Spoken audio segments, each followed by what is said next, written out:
tempo, tempo, tempo, tempo, tempo, tempo, tempo, tempo, tempo, tempo.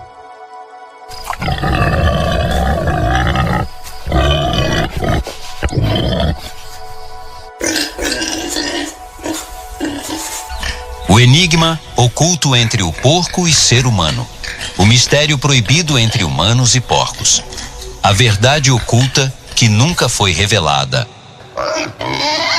Você já se perguntou por que algumas culturas tratam o porco como impuro?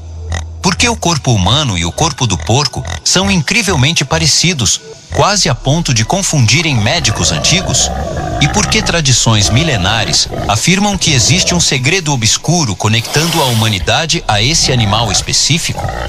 Prepare-se, porque o que você vai ouvir agora é algo que quase ninguém ousa dizer. Um enigma que atravessa genética, alquimia, religião, mitologia e ocultismo.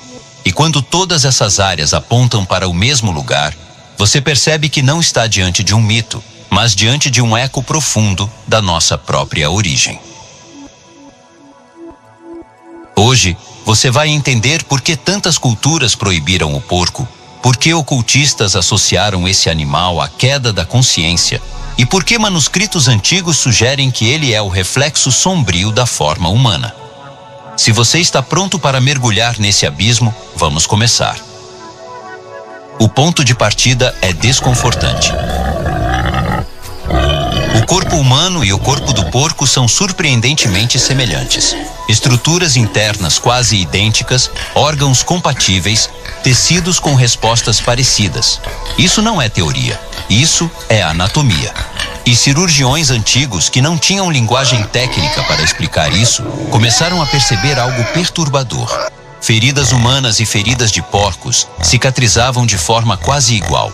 A carne parecia a mesma. O comportamento do tecido parecia o mesmo.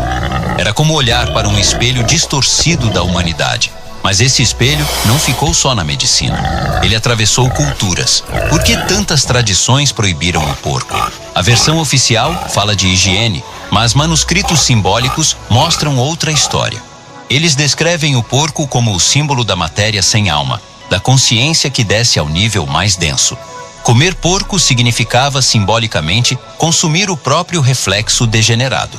Era uma forma de baixar o campo magnético do ser humano ao nível de sua própria sombra ancestral. E é aí que o tema se torna ainda mais profundo. Alguns textos esotéricos descrevem o porco como um resíduo de experimentos antigos, protótipos biológicos criados antes da humanidade atual. Não como híbridos literais, mas como formas base que não receberam o salto espiritual posterior. Nesse simbolismo, o porco seria o corpo que ficou para trás, enquanto o corpo humano seria o corpo que foi elevado por uma centelha de consciência. A diferença entre os dois não estaria na carne, mas na luz interna. E essa interpretação aparece de novo na alquimia. Na alquimia, o porco é o símbolo da terra bruta, da natureza animal que ainda não foi iluminada. É o corpo sem espírito, o recipiente sem fogo.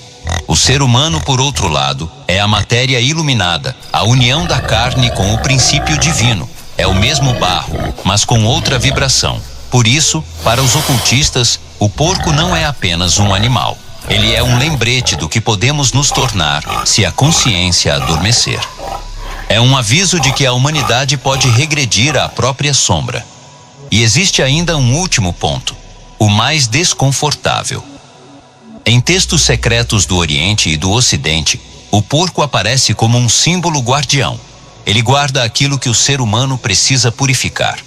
Rituais antigos colocavam o porco como recipiente das impurezas espirituais humanas. Ele recebia o que precisava ser eliminado. Isso reforça a ideia de que o porco é a outra metade do mistério. A parte que ficou presa na terra enquanto o humano subiu.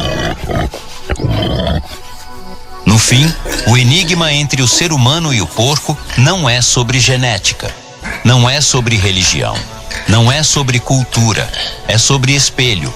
O porco representa o que fomos, o que poderíamos ter sido ou o que poderíamos voltar a ser se esquecêssemos de elevar a nossa própria consciência. A humanidade não teme o porco. A humanidade teme o que vê refletido nele. E isso, talvez, seja o segredo mais antigo de todos.